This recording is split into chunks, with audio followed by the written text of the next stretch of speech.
ഇന്ന് നാം ഒന്നിച്ച് ചിന്തിക്കുവാനായിട്ട് പോകുന്നത് മാനസികാരോഗ്യത്തെ പറ്റിയാണ്. ശാസ്ത്ര സാങ്കേതിക വളർച്ചയുടെ ഔന്നത്യങ്ങളിൽ എത്തിയിരിക്കുമെന്ന് അവകാശപ്പെടുന്ന ഈ കാലഘട്ടത്തിലും സാധാരണ മനുഷ്യൻ ദിനംപ്രതി അനുഭവിക്കുന്ന മാനസിക സംഘർഷത്തെപ്പറ്റിയും അവൻ അത്യാവശ്യമായിരിക്കുന്ന മാനസികാരോഗ്യത്തെക്കുറിച്ചും നമ്മളുടെ അറിവ് വളരെ പരിമിതമാണെന്ന് പറയേണ്ടിയിരിക്കുന്നു. മാറ്റങ്ങൾ ധാരാളം സംഭവിക്കുന്നു, പക്ഷെങ്കിൽ വളരെ സാവധാനത്തിലാണെന്ന് മാത്രം. മനുഷ്യ മസ്തിഷ്കത്തിൻ്റെ പല സങ്കീർണ പ്രവർത്തന രീതികളും ഇന്നും ശാസ്ത്രീയ അറിവുകൾക്ക് അതീതമാണ്. വളരെ വർഷങ്ങൾക്ക് മുമ്പ് തന്നെ മനുഷ്യനെ ബഹിരാകാശത്തെത്തിക്കുവാൻ മനുഷ്യന് സാധിച്ചു. പക്ഷെങ്കിൽ മനുഷ്യ മനസ്സിൽ നടക്കുന്നതായിട്ടുള്ള വ്യതിയാനങ്ങൾ ശാസ്ത്രത്തിന് മനസ്സിലാക്കുവാൻ ഇന്നും വളരെയധികം പരിമിതികളുണ്ട്. വർണ്ണ, വർഗ, ലിംഗ, സാമ്പത്തിക ഭേദമില്ലാതെ ലോകമെമ്പാടുമുള്ള മനുഷ്യൻ മാനസിക രോഗത്തിന് അടിമപ്പെട്ടുകൊണ്ടിരിക്കുകയാണ്. ഇന്ന് നമ്മുടെ സമൂഹത്തിൽ കാണുന്നതായിട്ടുള്ള ധാരാളം കുറ്റവാളികൾ, ജയിലിൽ അടയ്ക്കപ്പെടുന്നവർ, ആശുപത്രികളിൽ പലവിധ രോഗങ്ങളുമായിട്ട് വരുന്നവർ, ഇതിൽ നല്ല ശതമാനം ആളുകൾ മാനസിക രോഗത്തിന് അടിമകളാകുന്നു എന്ന സത്യം നാം മനസ്സിലാക്കുവാനായിട്ട് ഇന്നും വിസമ്മതിക്കുകയാണ്. നമ്മുടെ ചുറ്റുമുള്ള സമൂഹത്തിൽ ഇന്ന് പരക്കെ കാണപ്പെടുന്ന കുടുംബ ബന്ധങ്ങളുടെ ശൈലീകരണം, ഭാര്യ-ഭർത്തൃബന്ധത്തിലെ വിള്ളലുകൾ, തകർച്ചകൾ, വളർന്നുകൊണ്ടിരിക്കുന്ന യുവതലമുറയിൽ രൂഢമാകുന്ന കുറ്റവാസനകൾ, അവരെ മദ്യത്തിനും മയക്കുമരുന്നിനും കൊട്ടേഷൻ സംഘങ്ങൾ പോലെയുള്ളവരുടെ അംഗത്വത്തിനെ അടിമകളാക്കുന്ന സ്വഭാവ വൈകൃതങ്ങൾ, പെരുകുന്ന ആത്മഹത്യാ നിരക്കുകൾ, നിരപരാധികളെ കാരണം കൂടാതെ കൊന്നെടുക്കുവാൻ പ്രേരിപ്പിക്കുന്ന സാമൂഹിക വിരുദ്ധ മതബോധങ്ങൾ എന്നിവയെല്ലാം നാം ഒന്ന് ശ്രദ്ധിക്കപ്പെടേണ്ടിയിരിക്കുന്നു. കുറച്ച് നാൾ മുമ്പ് വരെ ഹൃദയസ്തംഭനം മൂലം മരിക്കുന്നതായിട്ടുള്ള ആളുകളെ നാം പറയാറുണ്ടായിരുന്നു, അവരെ മാടൻ അടിച്ചു എന്ന്. മാനസികമായി അസ്വസ്ഥതയുള്ള സ്ത്രീ പുരുഷന്മാർ വിവാഹം കഴിച്ചാൽ മാറുമെന്നുള്ള തെറ്റിദ്ധാരണ പരക്കെ ഉണ്ടായിരുന്നു. ഇങ്ങനെയുള്ള തെറ്റായ ധാരണകൾ നിമിത്തം അനേക വ്യക്തി കുടുംബ ജീവിതങ്ങൾ ഇന്ന് തകർന്നതായിട്ട് നമുക്ക് കാണുവാനായിട്ട് സാധിക്കും. അവരിൽ പലരും നിയമത്തിൻ്റെ പലവിധമായിട്ടുള്ള പരിമിതികളിൽപ്പെട്ട് നരക യാതന അനുഭവിക്കുന്നത് ഒരു യാഥാർത്ഥ്യമാണ്. മസ്തിഷ്കത്തെക്കുറിച്ച് അറിവ് നമ്മൾക്ക് വളരെ കുറവായിരുന്നു. ആ സമയത്ത് മാനസിക പ്രയാസം അനുഭവിക്കുന്നവരെ ആമത്തിലിടുകയും ചങ്ങലകളിൽ ബന്ധിച്ച് ഇരുട്ട് അറകളിൽ തള്ളുകയും ചെയ്യുന്ന ഒരു കാലം നമ്മൾക്ക് പലർക്കും ഓർമ്മയുണ്ടായിരിക്കുമല്ലോ. ഇങ്ങനെയുള്ള അനേക കുടുംബങ്ങളിലും സമൂഹത്താൽ വെറുക്കപ്പെട്ടവരായി തങ്ങളുടെ മലമൂത്ര വിസർജ്യങ്ങളിൽ കിടന്ന് നരകയാതന അനുഭവിച്ച് മനുഷ്യരാലും മറ്റും പീഡിപ്പിക്കപ്പെട്ട് അവരുടെ ആയുസ് മുഴുവനും വേദന അനുഭവിച്ച് മരിച്ചതായ ധാരാളം വ്യക്തികളെ നമുക്കറിയാം. പാശ്ചാത്യ രാജ്യങ്ങളിൽ, പ്രത്യേകിച്ച് അമേരിക്കൻ ഐക്യനാടുകളിൽ, യൂറോപ്യൻ രാജ്യങ്ങളിലൊക്കെയും മാനസിക ആരോഗ്യ രംഗത്ത് ഇന്ന് ധാരാളം പുരോഗമനം കൈവരിച്ചിട്ടുണ്ട്. എങ്കിലും വളരെയധികം മുന്നോട്ട് പോയിക്കൊണ്ടേയിരിക്കുന്നു. ഇന്ന് കിട്ടുന്ന അറിവനുസരിച്ചിട്ട് ഏകദേശം 2-ൽ 1 മാനസിക രോഗലക്ഷണങ്ങളുണ്ട് എന്ന് കഴിഞ്ഞ വർഷം യുണൈറ്റഡ് നേഷൻസ് നടത്തിയതായിട്ടുള്ള ഒരു സ്റ്റഡിയിൽ നിന്ന് മനസ്സിലാക്കുവാനായിട്ട് സാധിക്കും. ഇതുവരെയുള്ള നമ്മളുടെ അറിവ് 4-ൽ 1 മാനസിക രോഗം ഉണ്ടായിരുന്നുവെന്നാണ്. ഇപ്പോൾ ആ അറിവ് മാറി 2-ൽ 1 ആയിരിക്കുകയാണ്. ഈ അറിവിൻ്റെ വെളിച്ചത്തിൽ ഇന്ന് വളർന്നു വരുന്ന കുടുംബ ശിഥിലീകരണങ്ങൾ, ഭാര്യാഭർത്തൃ ബന്ധങ്ങളിലെ വിള്ളലുകൾ, യുവതീ യുവാക്കന്മാരുടെ ഇടയിലെ മദ്യപാനം, മയക്കുമരുന്ന് അടിമത്തം, ലൈംഗികാസക്തി പ്രസരം, വർദ്ധിച്ചു വരുന്ന കുറ്റകൃത്യങ്ങൾ, ശിശുക്കൾ മുതൽ വാർദ്ധക്യത്തിലുള്ളവർ വരെ ഇടയിൽ അറിയപ്പെടുന്ന പീഡന ശ്രമങ്ങൾ, ഇതൊക്കെയും നാം വളരെയധികം ശ്രദ്ധയോടെ നോക്കേണ്ട കാലം അതിക്രമിച്ചിരിക്കുകയാണ്. മാനസികാരോഗ്യ രംഗത്ത് സഭാ, സാമുദായിക, മത നേതൃത്വവും രാഷ്ട്രീയ നേതാക്കന്മാരും അടിയന്തര ശ്രദ്ധ പതിപ്പിക്കേണ്ടിയിരിക്കുന്നു. കൂട്ട ആത്മഹത്യകളിൽ ഇന്ത്യയിൽ ഏറ്റവും കൂടുതൽ കേരളം ഉണ്ട് എന്നുള്ള സത്യം നമ്മൾ മറന്നു പോകരുത്. സാക്ഷരതയിലും സാംസ്കാരികതയിലും മുമ്പിൽ നിൽക്കുന്നുവെന്ന് അഭിമാനിക്കുന്ന കേരളത്തിൽ കുടുംബ പ്രശ്നങ്ങളും വിവാഹമോചനങ്ങളും സാമ്പത്തിക പരാധീനങ്ങളും വിഷാദ രോഗങ്ങളും ആത്മഹത്യയിലേക്ക് മനുഷ്യനെ നയിക്കുന്നു എന്നുള്ളത് വളരെ വേദനയേറിയ ഒരു സംഭവമാകുന്നു. നമ്മുടെ മാനസിക ആരോഗ്യം ഒരു ആളിൻ്റെ ശാരീരിക ആരോഗ്യത്തെ പോലെ വളരെ പ്രാധാന്യമർഹിക്കുന്ന ഒന്നാകുന്നു. മാനസിക രോഗം ബാധിച്ചവർ സമൂഹത്തിൻ്റെ ഭാഗമാണ്. അവർ ആരോഗ്യമുള്ള മറ്റുള്ളവരെക്കാൾ ഒരു വിധത്തിലും താണവരോ നിന്ന അനുഭവിക്കേണ്ടിയവരോ അല്ല. പനി, വയറുവേദന, ഹൃദ്രോഗം, ക്യാൻസർ എന്നിങ്ങനെ രോഗം ബാധിച്ചവരോട് നാം കാട്ടുന്ന കരുതലും അനുകമ്പയും മാനസിക രോഗികൾക്കും ലഭ്യമാക്കേണ്ടതാണ്. കാലത്തിൻ്റെ മാറ്റം അനുസരിച്ച് രോഗബാധകളെക്കുറിച്ചുള്ള അറിവിൽ മാറ്റം ഉണ്ടായിക്കൊണ്ടിരിക്കുന്നുവെങ്കിലും വളരെയധികം പുരോഗമനം പ്രാപിക്കേണ്ടിയിരിക്കുന്നു. മനഃശാസ്ത്ര പഠനശാഖ ഇന്ന് ശൈശവ ദിശയിലാണ്. ഈ വിഷയത്തിൽ ശാസ്ത്രീയമായിട്ടുള്ള അറിവ് സമ്പാദിച്ചവർ വളരെ വിരളമാണ്. മാനസിക രോഗികളെയും അവരുടെ കുടുംബാംഗങ്ങളെയും സമൂഹത്തിൻ്റെ ഭാഗമായി കാണേണ്ട നാം അവരെ പുച്ഛിച്ച് തള്ളുകയാണ്. നമ്മുടെ എല്ലാ രോഗങ്ങൾക്കും കാരണം പാപമാകുന്നുവെന്ന് നാം വിശ്വസിക്കുന്നു. പാപത്തിൻ്റെ പരിണിത ഫലമാണ്. ദൈവം മനുഷ്യനെ പൂർണ്ണനാക്കി സൃഷ്ടിച്ചു. പാപത്തിൻ്റെ ഫലമായി മനസ്സും ശരീരവും രോഗബാധിതമായി. മാനസിക രോഗം മാത്രം പിശാചുബാധ എന്ന ചിന്ത വിരോധാഭാസമാണ്. പിശാച് ബാധയെയും മാനസിക രോഗത്തെയും വേർതിരിച്ച് കാണുവാനായിട്ട് നാം ശ്രമിക്കേണ്ടിയിരിക്കുന്നു. മാനസിക രോഗത്തെ മനസ്സിലാക്കി അതിനെ ചികിത്സ നടത്തേണ്ട കാലവും അതിക്രമിച്ചിരിക്കുകയാണ്.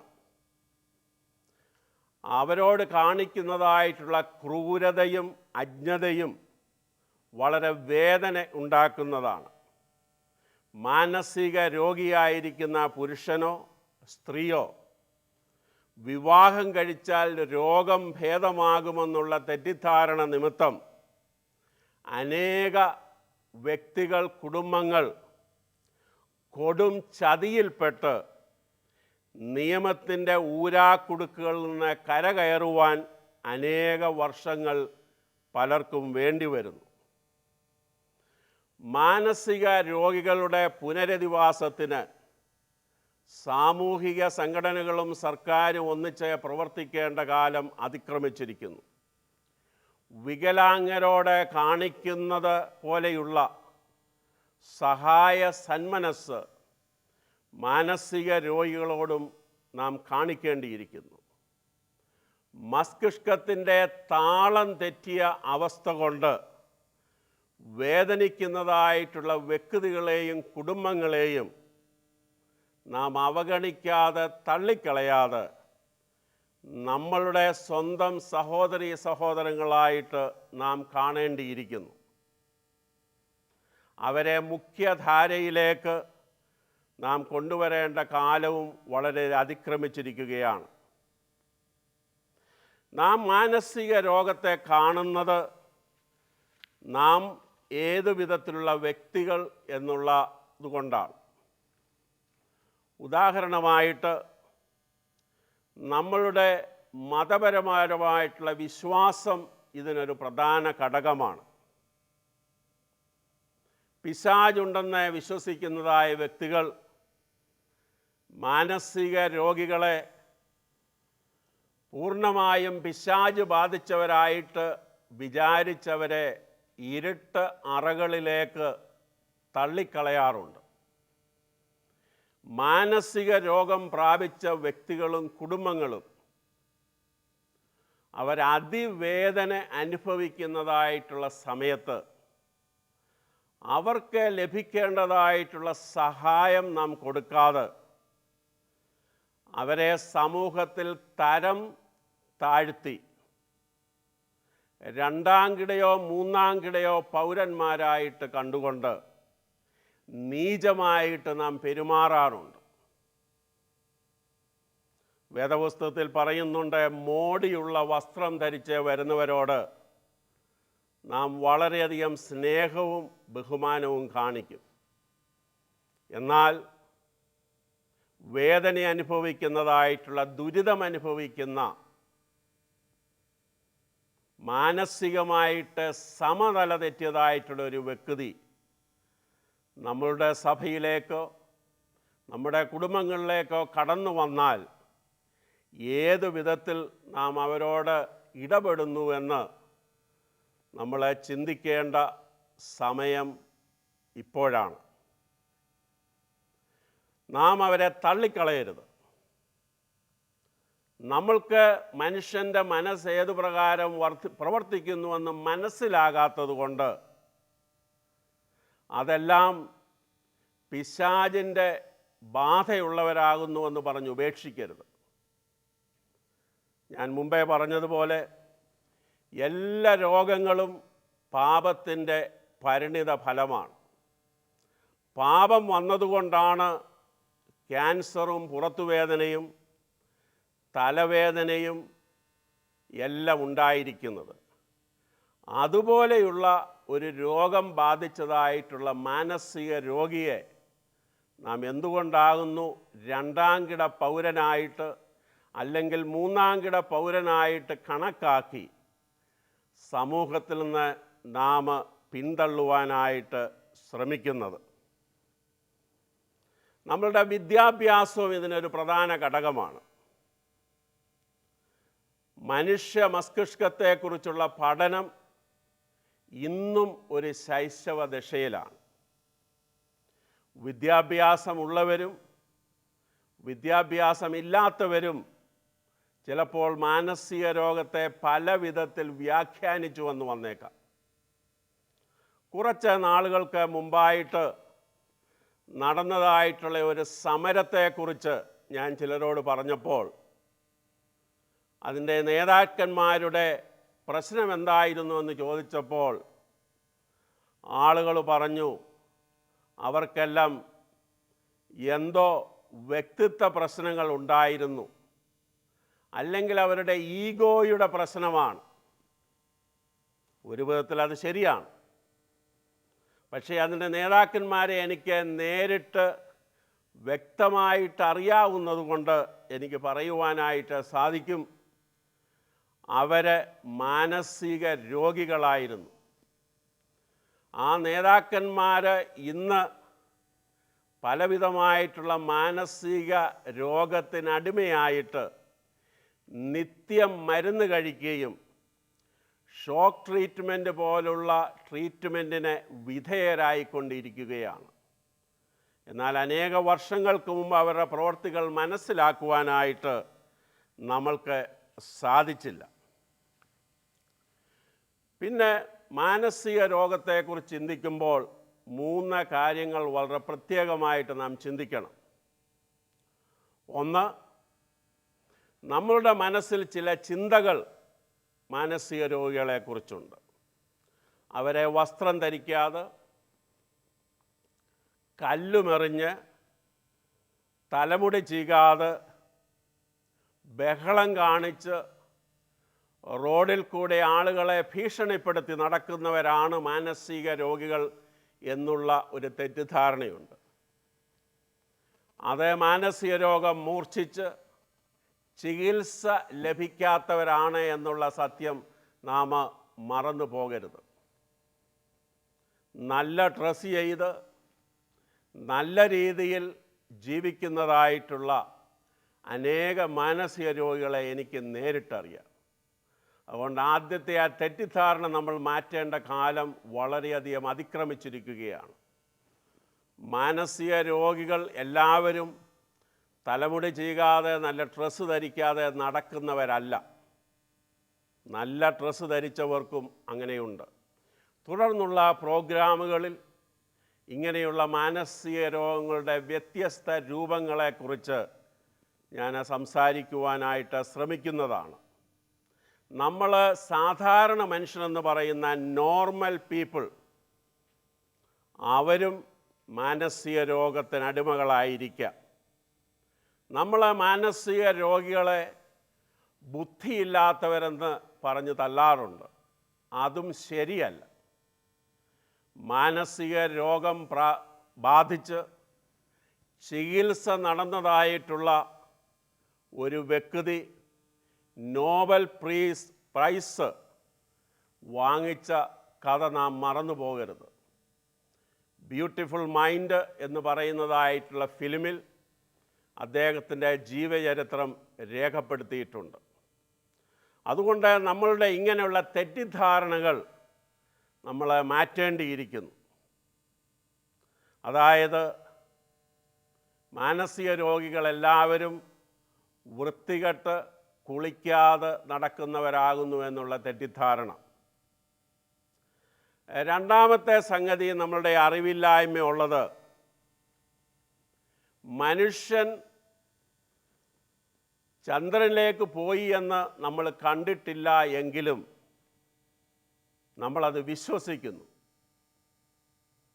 ഇതുപോലെ തന്നെ മനുഷ്യ മനസ്സിനെക്കുറിച്ച് നമ്മൾക്ക് എല്ലാവർക്കും പഠിക്കുവാനായിട്ട് സാധിച്ചിട്ടില്ലെങ്കിലും അതിൻ്റെ പഠനം നടത്തിയവർ പറയുമ്പോൾ നമ്മളെ വിശ്വസിക്കുവാനായിട്ട് നമ്മൾ തയ്യാറാകണം. മനുഷ്യൻ ചന്ദ്രനിൽ പോയി കാല് കുത്തിയത് ഞാൻ നേരിട്ട് അവിടെ നിന്ന് കണ്ടിട്ടില്ല, പക്ഷെങ്കിൽ ഞാൻ അത് വിശ്വസിക്കുന്നു. ഇതുപോലെ തന്നെ നമ്മൾ മനസ്സിലാക്കണം, മനുഷ്യ മനസ്സിനെക്കുറിച്ച് ഇന്ന് അനേക ശാസ്ത്രജ്ഞന്മാർ പഠനം നടത്തി അതിന് താളം തെറ്റിയ അവസ്ഥയെക്കുറിച്ച് പറഞ്ഞപ്പോൾ അത് വിശ്വസിക്കുവാൻ നമ്മൾ തയ്യാറാകണം. അതൊന്നും ശരിയല്ല എന്ന് പറഞ്ഞ് നമ്മൾ തള്ളിക്കളഞ്ഞാൽ നാം നമ്മോട് തന്നെയും സമൂഹത്തോടും ചെയ്യുന്നതായിട്ടുള്ള വലിയ ഒരു തെറ്റാണ്. മൂന്നാമത്തെ സംഗതി, ഇവരോട് നമ്മൾ വിവേചനം കാണിക്കുന്നതാണ്. നമ്മൾ സാധാരണ അവരെ വിളിക്കാറുണ്ട് അരപ്പിരി, മുക്കാപ്പിരി, കാൽപ്പിരി എന്നൊക്കെ. അവരുടെ ഒരു പിരിയും ഇളകിയതായിട്ട് ഇതുവരെയും ആരും കണ്ടുപിടിക്കപ്പെട്ടിട്ടില്ല. അവരുടെ മനസ്സിൻ്റെ താളം തെറ്റിയ അവസ്ഥ ഉണ്ട് എന്നുള്ളത് ശരിയാണ്. അതുകൊണ്ട് നാം അവരെ കാൽപ്പിരിയും മുക്കാപ്പിരിയും എന്നൊക്കെ വിളിച്ച് കളിയാക്കുന്നതായിട്ടുള്ള അവസ്ഥയിൽ നിന്ന് നാം മാറേണ്ടിയിരിക്കുന്നു. ഒരു ക്യാൻസർ ബാധിച്ചതായിട്ടുള്ള ഒരു വ്യക്തി റോഡിൽ കൂടെ കടന്നു പോകുമ്പോൾ നമ്മളിൽ ആരും അവരെ വിളിക്കാറില്ല, ഹലോ ക്യാൻസർ എങ്ങോട്ടാണ് പോകുന്നതെന്നുള്ളത്. എന്നാൽ തൻ്റേതല്ലാത്ത തെറ്റുകൊണ്ട് പലപ്പോഴും സംഭവിക്കുന്നതായിട്ടുള്ള മാനസിക രോഗത്തിന് അടിമയായവർ നമ്മളുടെ കൂടെ ബസ്സിൽ കയറുകയോ യാത്ര ചെയ്യുകയോ നമ്മുടെ മുമ്പിൽ വരികയോ ചെയ്താൽ നമ്മൾ പറയും, എടാ വട്ട അല്ലെങ്കിൽ വട്ടത്തി, നീ എന്താണ് ഇവിടെ വന്നിരിക്കുന്നതെന്നുള്ളത്. നമ്മൾ അവരോട് കാണിക്കുന്നതായിട്ടുള്ള വിവേചനം അവസാനിപ്പിക്കേണ്ട കാലം അതിക്രമിച്ചിരിക്കുകയാണ്. നാം അവരെ അരപ്പിരി മുക്കാപ്പിരി എന്ന് വിളിക്കുന്നുവെങ്കിൽ മറ്റ് എല്ലാ രോഗികളെയും അതുപോലെ വിളിക്കേണ്ടിയിരിക്കുന്നു. കാരണം അവരുടെ ശരീരത്തിൻ്റെ പ്രവർത്തനത്തിന് എവിടെയോ ഒരു തെറ്റ് പറ്റിയിട്ടുണ്ട്. പക്ഷേ അതിനെ നമ്മൾ പിരിയെന്നും അരപ്പിരിയെന്നും ഒന്നും വിളിക്കാറില്ല. അതുകൊണ്ട് നാം അവരോട് കാണിക്കേണ്ടതായിട്ടുള്ള സഹതാപവും അനുകമ്പയും കാണിച്ച് അവരെ മനുഷ്യൻ്റെ മക്കളെന്നുള്ള രീതിയിൽ കരുതേണ്ടിയിരിക്കുന്നു. മനുഷ്യൻ പാപം ചെയ്ത് ദൈവതേജസ് നഷ്ടപ്പെട്ടുവെങ്കിലും അവൻ നാൽക്കാലി മൃഗമായി തീർന്നിട്ടില്ല. അവൻ പാപം ചെയ്തു, ദൈവത്തിൻ്റെ തേജസ് നഷ്ടപ്പെട്ടു. അവൻ്റെ ശരീരം മരണത്തിന് ഇടയായി. ദൈവം അവനോട് പറഞ്ഞു, നീ പാപം ചെയ്യുന്ന നാൾ മരിക്കും. പക്ഷെ അവൻ മൃഗമായിട്ട് തീർന്നിട്ടില്ല. അവൻ ഇന്നും മനുഷ്യനാണ്. ആ മനുഷ്യനെ ദൈവം ഇന്നും സ്നേഹിക്കുന്നു. നാം മാനസിക രോഗികളായിരിക്കുന്നവരെ അതേ രീതിയിലാണ് കാണേണ്ടത്. നമ്മളുടെ സമശിഷ്ടങ്ങളായിരിക്കുന്നവർ, നമ്മളുടെ കൂടെ പ്രവർത്തിക്കുന്നവർ, നമ്മളുടെ കൂടെ ആരാധിക്കുന്നവർ, നമ്മളുടെ കൂടെ യാത്ര ചെയ്യുന്നവർ നമ്മളുടെ സഹോദരി സഹോദരങ്ങളാണ്. നമ്മളെക്കാൾ ഒട്ടും മോശമായവരല്ല. നമ്മളുടെ തെറ്റെന്താണെന്ന് ചോദിച്ചാൽ അവരുടെ രോഗം മനസ്സിലാക്കുവാനായിട്ട് നമുക്ക് സാധിച്ചില്ല എന്നുള്ളതാണ്. അത് അവരുടെ കുറ്റമല്ല, നമ്മളുടെ കുറ്റമാണ്.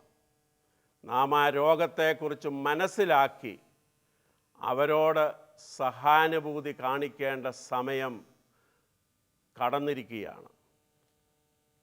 അടുത്ത പ്രോഗ്രാമുകളിൽ വിവിധ മാനസിക രോഗങ്ങളെക്കുറിച്ച് ഞാൻ പ്രതിപാദിക്കുന്നതായിരിക്കും. മാനസിക രോഗം മറ്റ് രോഗങ്ങളെപ്പോലുള്ള രോഗമാണെന്ന് കരുതിക്കൊണ്ട് അവരെ സ്നേഹിക്കുകയും ബഹുമാനിക്കുകയും അങ്ങനെയുള്ളവർക്ക് ആവശ്യത്തിന് വേണ്ടി വരുന്ന ചികിത്സകൾ കൊടുക്കുകയും ചെയ്യണം. ഫലപ്രദമായിട്ടുള്ള കൗൺസിലിങ്, മരുന്ന്, അതുപോലെയുള്ള ചികിത്സാ രീതികൾ ഇന്ന് നമ്മൾക്ക് ലഭ്യമാക്കുന്നുണ്ട്. മരുന്നിൽ മാത്രം ആശ്രയിക്കാതെ, കൗൺസിലിങ്ങിൽ മാത്രം ആശ്രയിക്കാതെ, ദൈവ കൃപയിൽ ആശ്രയിച്ച് അവർക്ക് വേണ്ടുന്നതായിട്ടുള്ള ചികിത്സ കൊടുക്കുവാൻ നാം ശ്രമിക്കും, നാം ശ്രദ്ധിക്കും എന്ന് ഉള്ള വിശ്വാസത്തോടെ എൻ്റെ വാക്കുകളെ ഇന്ന് ഞാൻ അവസാനിപ്പിക്കുന്നു.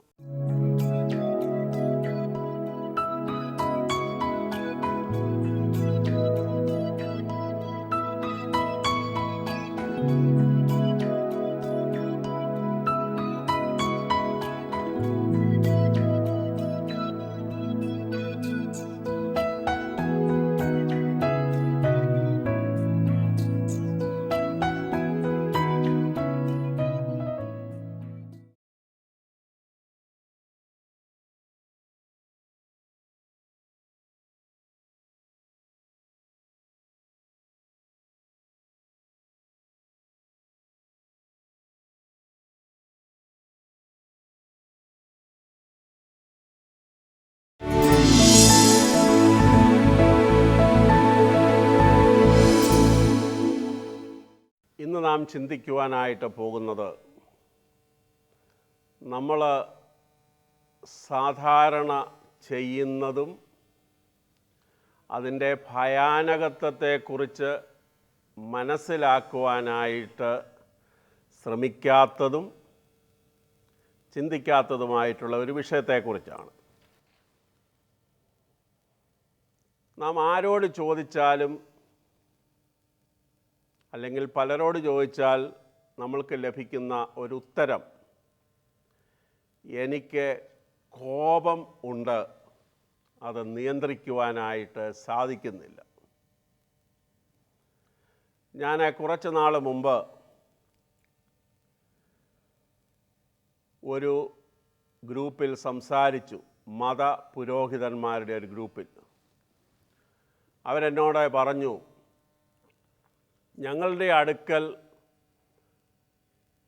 പശ്ചാത്താപത്തിനു വേണ്ടി, പാപക്ഷമയ്ക്ക് വേണ്ടി വരുന്ന ആളുകളിൽ 90-95% കൂടുതൽ കോപം